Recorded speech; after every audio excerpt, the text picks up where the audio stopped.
Hello, I'm WRECKS, but you can also call me Doug. This is an updated version of my Storm Druid from level 50-ish. Now we're level 75, so I'll show you my changes that I've made and how it's improved.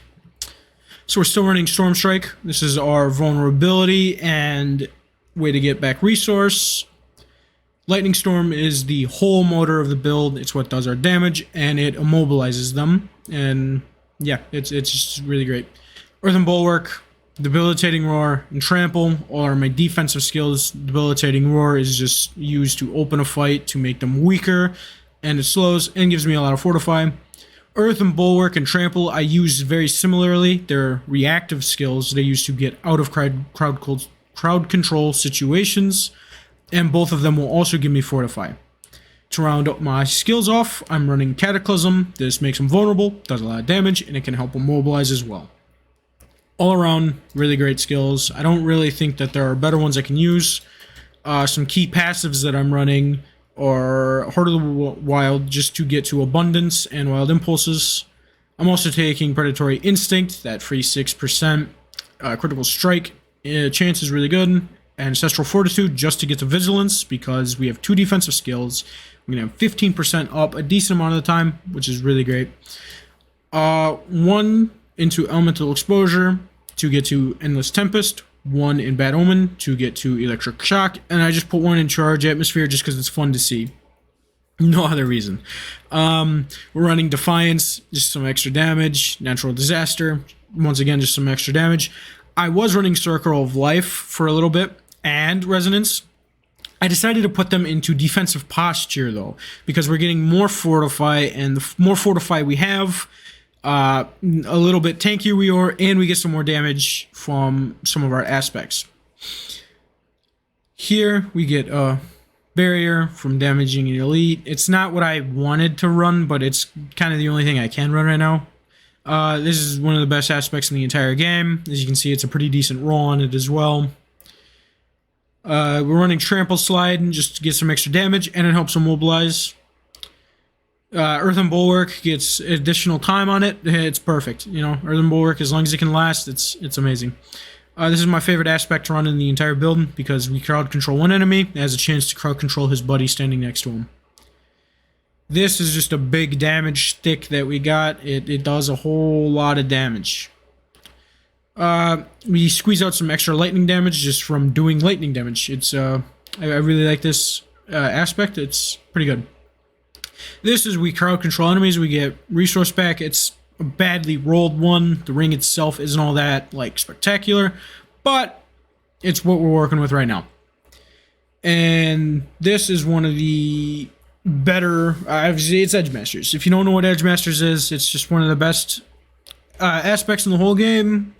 You know, with my Spirit Boons, I have a lot of way to make back Spirit, and it just does damage. There are all my boons. Let's hop into the Paragon. The main focuses here are we getting Tempest and Thunderstruck from the Lightning one. Hitting Superiority for crowd control and constricting Tendrils. It's really good. We hit this glyph and get Nature's Will, Courage. We're getting a Nature Magic skill damage there. I'm going to fill out this because we have to get Willpower. I haven't gotten any of that. I wanted to go through. Ancestral Guidance just squeezes out more damage for spending a lot of Spirit. We spend a lot of Spirit as is. Why not? Just hit this on the way. We get this for a big damage increase, and we're going to hit this glyph. I don't know exactly what in there, but we're going to put something in there. We got Harmony, we're going to hit, and then we're going to go to the board. Or I can maybe hit this and this on the Lightning Tree, but that would cost a lot of extra points, so I don't know what I'm going to do yet. Yeah, anyways, let's activate a Nightmare Dungeon here. And show off the build. Let's see. What's a good one we can do? Let's do Alderwood. Just because it's kind of close to this waypoint. The build has changed a lot. We're not running Hurricane anymore. We're going for more defensive, even though our Hurricane was working as defensive as long as we were right up in their faces. It just it's cool for the whole storm like aspect of it, but it just is not as good as what um is running this style of Earthen Bulwark and Trample is. Where we just get a lot of Unstoppable, which is one of the most important things in the entire game. It's up there with Vulnerable. I think it's more important than Barriers and Fortify. And so, yeah, we're just doubling up on it, essentially. We also have a great movement skill. I love it so much. It just looks funny, and it gets us to places a lot faster. So, yeah, let's just show it off. Elite pack here. We'll move down to where the Alderkin is, just because it's going to be a bigger pack in here. We'll hit him with Debilitating Roar, and then Trample just to move him around. Oh no, it's a really bad dungeon. I didn't check. Let me see. Yeah, monsters, distance, burn my resource. Yeah, I'm gonna have to reset this. I'm sorry, I didn't look at the card. Our whole, our resources, the whole build, so we're not gonna really be able to use that run as an example, just because we're not gonna be able to use our resource then. Have the damage to do so. And the ability to stay in the fight long enough to get that damage out. I hate when Trample like goes over like physics that just don't allow it to keep moving. It really irritates me.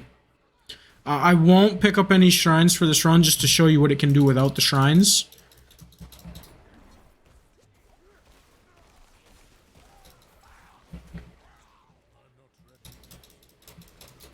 Get rid of these guys because they're going to make everybody else tankier.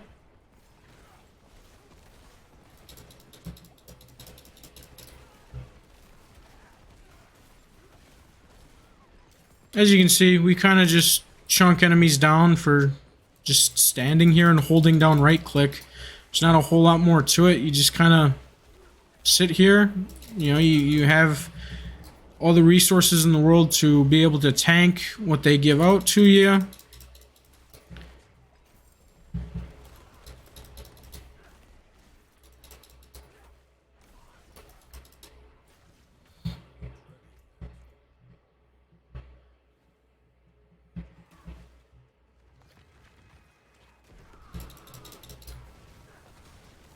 So this is going to be great showing here. There's a whole lot of enemies there, so we can just hold down right click. He's stuck in the tendrils, and he's already pretty much dead.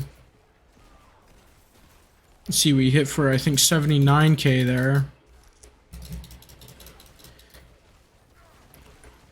Main things that this build does need is another way to get resource regeneration. I'll try and roll a better umbral ring later, but this is just the one I got now. Once we get a better umbral ring, we're gonna be able to hold down way better, and the build overall will just get better. Cooldown reduction is big because, as you can see, our Cataclysm, when it's not up, our damage is like cut in half. And I'm not going to tell you this build's perfect. This build is amazing. I just think it's really fun, and that's why I'm playing with it. I really haven't spec'd out of it. I've tried Pulverize. I ran tests where I ran all my Pulverize gear and did it. And I was running dungeons slightly faster with this build, around level like 70. And so I'm just going to keep using this. It's what I find fun, and it's is holding up with like Pulverize. Now, it's not gonna hang around with NATO, Wolf NATO, because of the one aspect. I can't remember what it's called, but it's that build's just crazy. They're going to buff it, I guarantee you. This build will not see any nerfs. I can guarantee you that. It's not really being noticed. Even when I had made my first upload, nobody was playing it. I did see on Maxwell they updated it, so this is in the B tier for leveling or endgame. I can't remember which one. So it's starting to get noticed. But I was the first one to use it, guys. I promise. No, I'm kidding. But yeah, this build might even see a buff coming its way. I don't know. I do guarantee you, though, it will not get nerfed. And so you have a reliable option to play. Like I said, it's really fun. It's really active. You know, we're not doing a whole lot of nothing. You know, we're always pushing a skill. We're always, you know, channeling our lightning storm. It looks amazing. I love this skill. It just looks so great when you're using it. Here's a champion pack that we can just quickly mow down.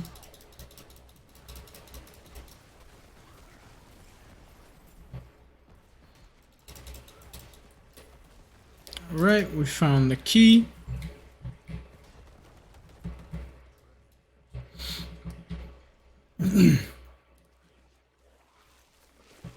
And, you know, I mean, there's not a whole lot to be said that I haven't said already. The build has just gotten better from my previous video, and other builds around it have just gotten worse, and so it makes me real happy. Like I said, love this build so much. It's what I will continue to be playing. If they don't buff Necro minions, this is probably what I will be playing in Season 1 as well. But if they do buff minions on Necro, I will probably be playing Necro. I've wanted to play Necro since the start of the game.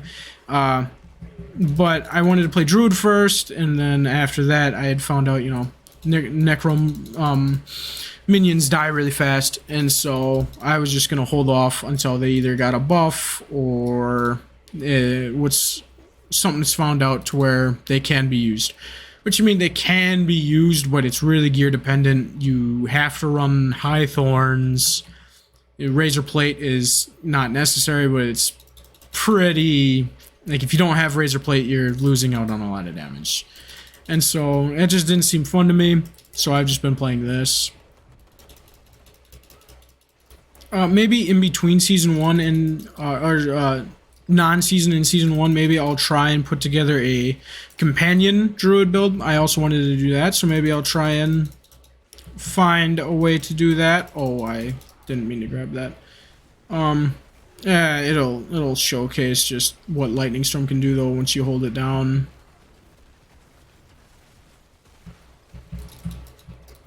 Use Trample to get out of a bad situation there. Crowd controlled, we can use our Earthen Bulwark. Crowd controlled again. Oh my, this is not fun. Yeah, they gotta do something about enemies crowd controlling you. It's getting really bad. It's not gonna make me not play the game, but it certainly is annoying, just because an enemy making it so I can't move for a second and a half, that's not really adding challenge to the game. Adding challenge would be them doing more damage, but like offering something you can do about it. Because that's gonna give the skill gap of higher tier players and, you know, casuals. And just making it so you have to take Unstoppable in every single build. You have to have as much Unstoppable uptime. That's not really skill, in my opinion. That just is... I mean, anyone can take an Unstoppable skill and push it once they get crowd controlled.